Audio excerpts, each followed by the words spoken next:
Ito nga pala yung kubo mga pre, talagang pinag-isipan ng mabuti. Ano naman kasing hindi masasabing pinag-isipan mga pre. Wala nga pala nung naitatag na yung kubo na to. Wala pa nga rin nagagastos, miski piso. As in, zero cost talaga mga pre. Talagang sipag at tiyaga lang ang puhunan dito. Grabe naman talaga. Pinakapuhunan mga pre, sakripisyo tsaka pawis. Bago nga pala natin simulan yung kwento na to, ako si Lelet, nagalulu ako pero masipag ako. Kaya tara, samahan nyo ako. Mga pre, good morning nga pala sa inyo. Ito nga pala ginagawa nating Lulu House update lang. Wait lang, against the brightness. Mga pre, sa mga sinasabi ko nga pala sa inyo na meron ka ako dito, buko na sira mga pre. Kailangan natin ipatyenso guys. Papakita ko nga pala sa inyo guys. Ito yun. Mga pre, ito nga pala sinasabi ko sa inyo na buko na sira. Makakatipid nga tayo mga pre kapag nga pala pinatyenso natin to. Dahil nga pala ngayon mga guys, yung mga bilihin nga pala o yung mga kahoy na materyales para dito sa Lulu House natin, sobrang mamahal nga pala. At saka nga pala mga pre, syempre kailangan nga pala natin magtipid. Para kung ano man nga yung mangyari mga pre, meron nga pala tayong mahuhugot sa ating bulsa. Ay grabe naman talaga.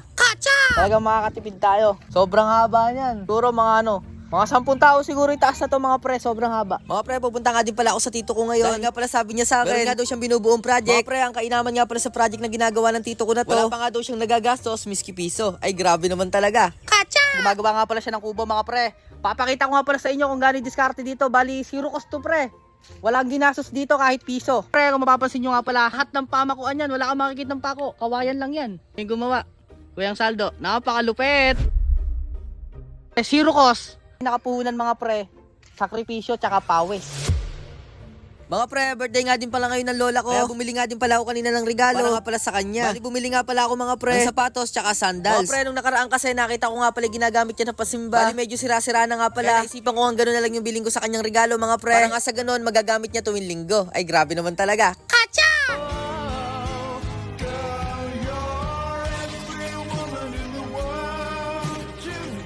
Kapag nga may birthday mga pre, syempre meron nga palang handaan. Kaya mga guys, pinakatay nga pala sa akin itong mga manok na ito. Para nga pala mamaya mga pre, meron nga pala kaming kakainin na tanghalian at ibang sasama sa sopas tsaka sa panset. Ay grabe naman talaga. Pagkatapos ko nga magbalahibo o magkatay pre ng mga manok, bali kumuha na nga din pala ako ng pang-asim na sampalok. Inakit ko na nga din pala to mga pre, kasi nga pala puro hinog na nga pala ngayon. Kapag nga pala sinungkit mo mga pre o niyugyog, hindi nga pala malalaglag yung mga hilaw na sampalok. Kaya mga pre, obligado nga pala na akitin natin tsaka piliin natin yung medyo hilaw. Dahil nga pala mga pre, lulutuin nga pala ng kuya ko ay sinampalukan ng manok. Ay grabe naman talaga, netim pa to. Mga pre, hinog na nga pala yung mga sampalok pero ako nakakuha na ilang peraso. Pwede na to, pang ano lang, sampalukan lang at onte. Pwede na to, guys.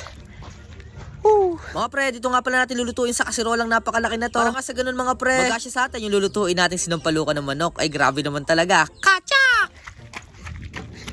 Makalipas nga lang pala ilang minuto mga pre, naluto na nga pala namin. Ito nga pala sinampalukan ng manok na ito. Bali, kumain na nga din pala kami dyan. Dahil nga pala mga pre, mag-aalas 12 na nga din pala. Kaya nga pala lahat kami mga pre, gutom na gutom na. Dahil nga mga pre, yung iba nga pala sa amin, hindi pa kumakain ng umagahan. Kasi mga guys, talaga hinihintay namin to, sinampalukan ng manok na ito. Ay grabe naman talaga.